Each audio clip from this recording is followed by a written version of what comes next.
Dan matilah Samuel. Seluruh orang Israel berkumpul meratapi dia dan menguburkan dia di rumahnya di Rama. Dan Daud berkemas lalu pergi ke padang gurun Paran. Ketika itu ada seorang laki-laki di Maon yang mempunyai perusahaan di Karmel. Orang itu sangat kaya.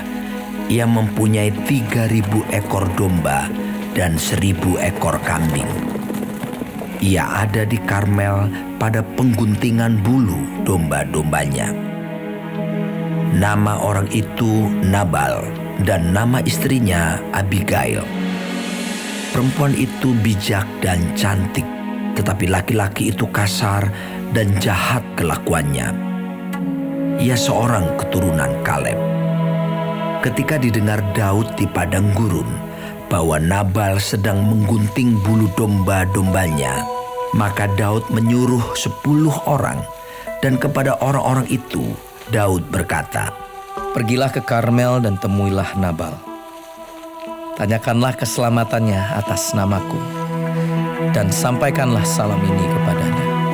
Selamat, selamatlah engkau, selamatlah keluargamu, selamatlah segala yang ada padamu.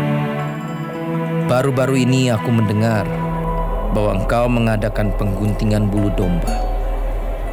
Adapun gembala-gembalamu yang ada dengan kami, tidak kami ganggu, dan tidak ada sesuatu yang hilang daripada mereka selama mereka ada di Karmel. Tanyakanlah kepada orang-orangmu, mereka tentu akan memberitahukan kepadamu. Sebab itu, biarlah orang-orang ini mendapat belas kasihan-Mu. Bukankah kami ini datang pada hari raya? Berikanlah kepada hamba-hamba-Mu ini dan kepada anak-Mu Daud apa yang ada padamu." Ketika orang-orang Daud sampai ke sana, berkatalah mereka kepada Nabal atas nama Daud, tepat seperti yang dikatakan kepada mereka. Kemudian mereka menanti. Tetapi Nabal menjawab anak buah Daud itu, katanya, "Siapakah Daud? Siapakah anak Isai itu? Pada waktu sekarang ini ada banyak hamba-hamba yang lari dari tuannya. Masakan aku mengambil rotiku, air minumku, dan hewan bantaian yang kubantai bagi orang-orang pengguntingku untuk memberikannya kepada orang-orang yang aku tidak tahu dari mana mereka datang." Lalu orang-orang Daud itu berbalik pulang, dan setelah sampai, mereka memberitahukan kepadanya tepat seperti yang dikatakan kepada mereka. Kemudian berkatalah Daud kepada orang-orangnya, "Kamu masing-masing sandanglah pedang." Lalu mereka masing-masing menyandang pedangnya. Daud sendiri pun menyandang pedangnya. Sesudah itu kira-kira 400 orang maju mengikuti Daud, sedang 200 orang tinggal menjaga barang-barang. Tetapi kepada Abigail, istri Nabal, telah diberitahukan oleh salah seorang bujangnya, katanya, "Ketahuilah, Daud menyuruh orang dari padang gurun untuk memberi salam kepada Tuhan kita, tetapi ia memaki-maki mereka. Padahal orang-orang itu sangat baik kepada kami. Mereka tidak mengganggu kami, dan kami tidak kehilangan apa-apa selama kami lalu lalang di dekat mereka. Ketika kami ada di ladang, mereka seperti pagar tembok sekeliling kami siang malam, selama kami menggembalakan domba-domba di dekat mereka. Oleh sebab itu, pikirkanlah dan pertimbangkanlah apa yang harus kau perbuat, sebab telah diputuskan bahwa celaka akan didatangkan kepada Tuhan kita dan kepada seisi rumahnya, dan ia seorang yang dursila, sehingga orang tidak dapat berbicara dengan dia." Lalu segeralah Abigail mengambil 200 roti, 2 buyung anggur, 5 domba yang telah diolah, 5 sukat bertih gandum, 100 buah kue kismis, dan 200 kue ara. Dimuatnyalah semuanya ke atas keledai, lalu berkata kepada bujang-bujangnya, "Berjalanlah mendahului aku. Aku segera menyusul kamu." Tetapi Nabal suaminya tidaklah diberitahunya. Ketika perempuan itu dengan menunggang keledainya turun dengan terlindung oleh gunung, tampaklah Daud dan orang-orangnya turun ke arahnya, dan perempuan itu bertemu dengan mereka. Daud tadinya telah berkata, "Sia-sialah aku melindungi segala kepunyaan orang ini di padang gurun, sehingga tidak ada sesuatu pun yang hilang dari segala kepunyaannya.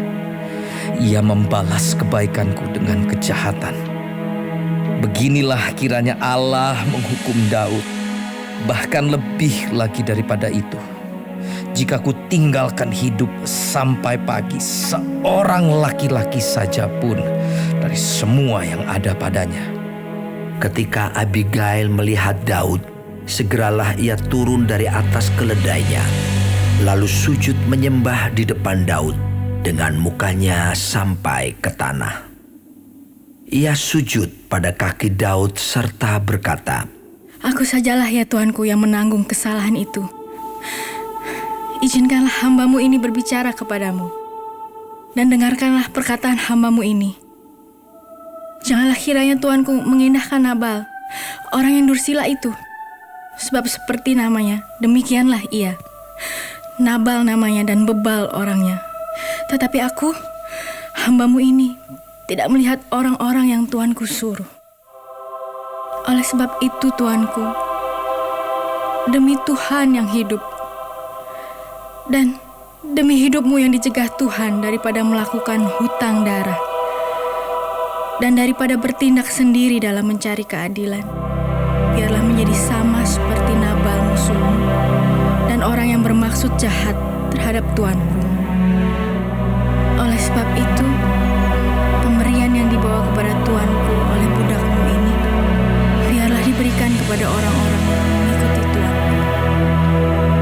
Ampunilah kiranya kecerobohan hambamu ini, sebab pastilah Tuhan akan membangun bagi Tuanku keturunan yang teguh.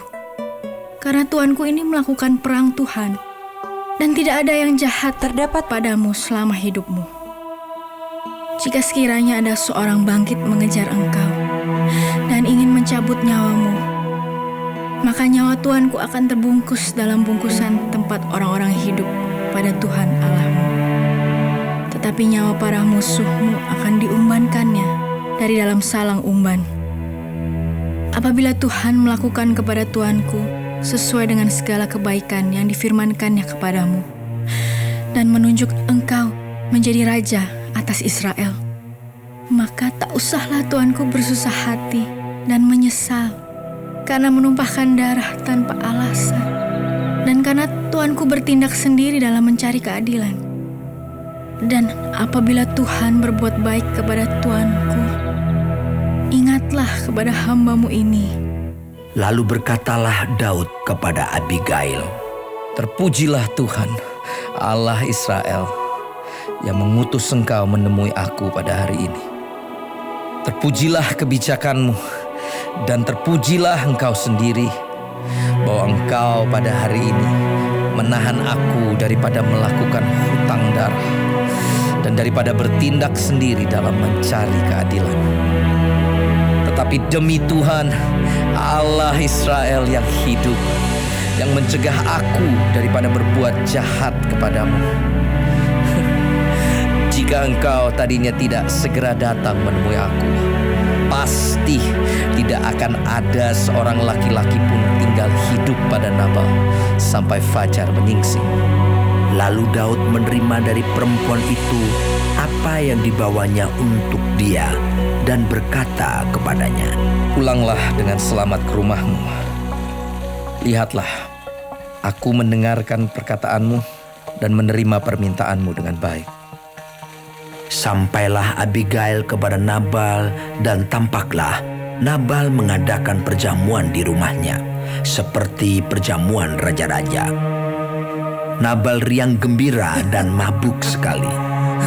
Sebab itu tidaklah diceritakan perempuan itu sepatah kata pun kepadanya sampai fajar menyingsing. Tetapi pada waktu pagi, ketika sudah hilang mabuk Nabal itu, diceritakanlah kepadanya oleh istrinya segala perkara itu. Lalu terhentilah jantungnya dalam dada dan ia membatu. Dan kira-kira 10 hari sesudah itu, Tuhan memukul Nabal sehingga ia mati. Ketika didengar Daud bahwa Nabal telah mati, berkatalah ia, Terpujilah Tuhan yang membela aku dalam perkara penghinaan Nabal terhadap aku, dan yang mencegah hambanya daripada berbuat jahat.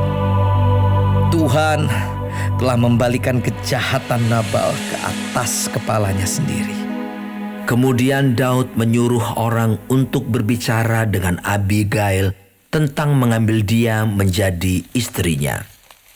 Para hamba Daud datang kepada Abigail di Karmel dan berkata kepadanya demikian. Daud menyuruh kami kepadamu untuk mengambil engkau menjadi istrinya. Lalu bangkitlah perempuan itu berdiri, sujudlah ia menyembah dengan mukanya ke tanah sambil berkata, Sesungguhnya hambamu ini ingin menjadi budak yang membasuh kaki para hamba tuanku itu. Kemudian berkemaslah Abigail dengan segera. Ia menunggang keledainya dengan diiringi 5 orang pelayan perempuan. Ia mengikuti suruhan Daud itu dan menjadi istri Daud. Juga Ahinoam dari Yisrael telah diambil Daud menjadi istrinya. Kedua perempuan itu menjadi istrinya. Tetapi Saul telah memberikan Michal anaknya perempuan, istri Daud, kepada Palti bin Lais yang dari Galim itu.